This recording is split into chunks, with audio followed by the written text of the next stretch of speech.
Sabe, às vezes a gente pensa que as grandes ideias surgem em momentos de calmaria, né? Mas a história mostra que muitas vezes é o contrário. Algumas das ideias mais importantes nascem, na verdade, no meio da crise, da confusão.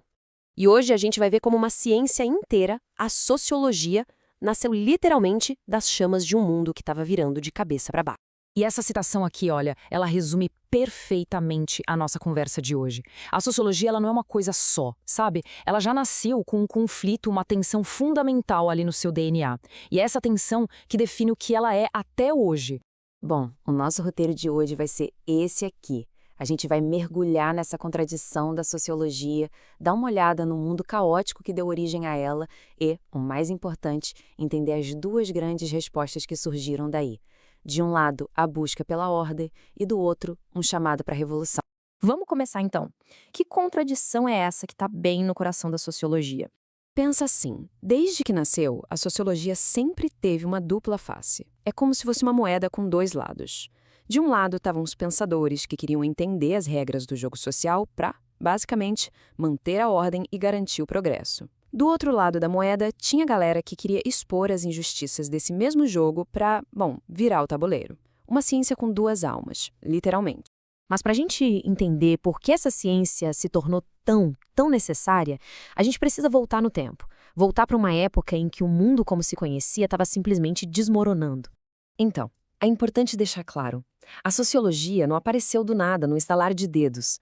Ela foi o resultado do que a gente pode chamar de tempestade perfeita. Pensa só, a revolução intelectual do iluminismo, a revolução econômica, com a indústria, e a revolução política lá na França. Essas três coisas acontecendo quase ao mesmo tempo viraram o mundo de ponta cabeça. Agora, tenta imaginar o tamanho do choque. A vida que por séculos foi guiada pela tradição, pela vida no campo, pelo trabalho artesanal, de repente, tudo isso foi varrido. E no lugar, o que apareceu? A agitação maluca das cidades, o ritmo frenético das fábricas e um caos social que, sinceramente, ninguém fazia a menor ideia de como controlar. E olha, esse caos tinha uma cara bem feia. Cidades industriais como Manchester, na Inglaterra, de repente explodiram de gente. E com isso vieram problemas sociais numa escala que nunca se tinha visto antes. As condições de vida e de trabalho eram simplesmente brutais. Isso gerou miséria, desespero. Era um mundo completamente novo e um mundo que precisava desesperadamente de novas explicações. Ok, então, no meio desse cenário todo, como é que as pessoas da época tentaram entender o que estava acontecendo?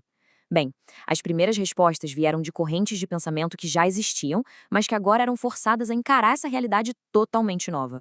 A primeira grande aposta, digamos assim, foi no otimismo do iluminismo. A ideia era bem direta. Poxa, se a ciência consegue desvendar as leis da natureza, por que a razão humana não poderia fazer o mesmo com a sociedade?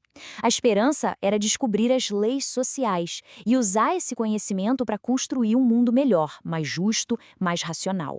E aí veio a Revolução Francesa. Ela foi a prova viva de que a sociedade não era algo fixo, imutável.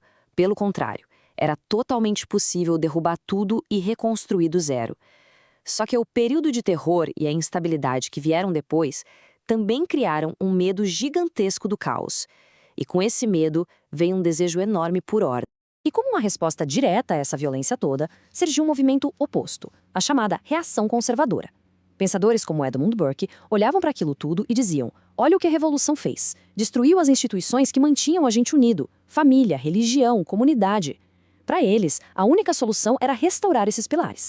E essa era a pergunta de $1 milhão, a pergunta que não queria calar.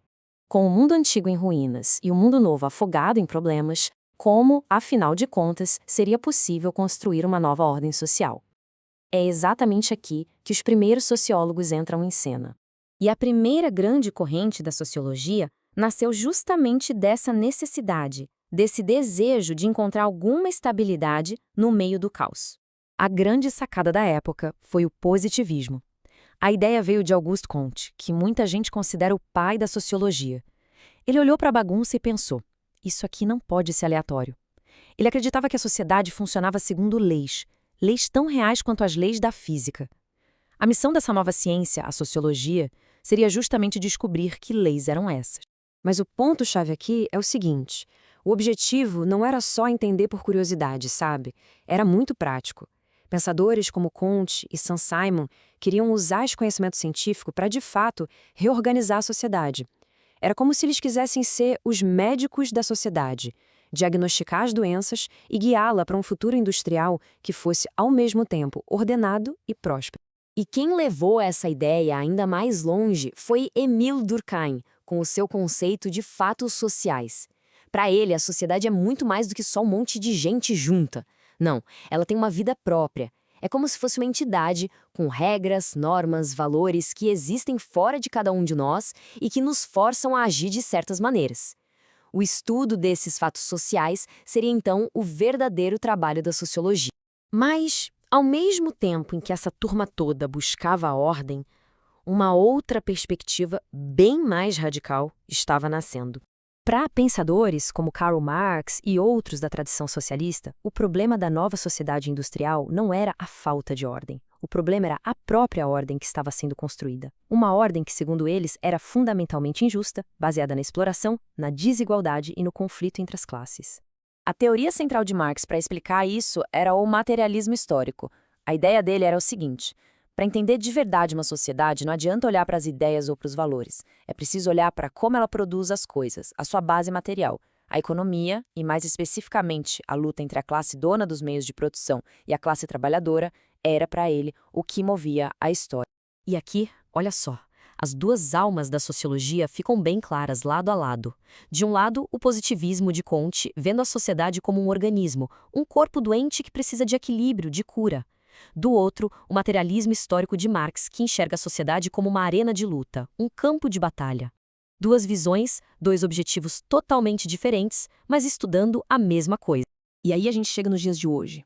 Como é que essas origens tão conflitantes moldaram a sociologia que a gente conhece? Bem, esse duplo legado, essas duas almas, permanecem vivíssimas. A sociologia continua sendo esse campo de batalha intelectual. Existem sociólogos cujo trabalho é entender como fazer o sistema funcionar melhor, promover integração, estabilidade, e existem outros que dedicam seu trabalho a desmascarar as estruturas de poder, a questionar e a lutar para transformar o sistema. É justamente essa tensão que faz dela uma ciência tão vibrante e, francamente, tão relevante. E tudo isso nos leva a uma última reflexão.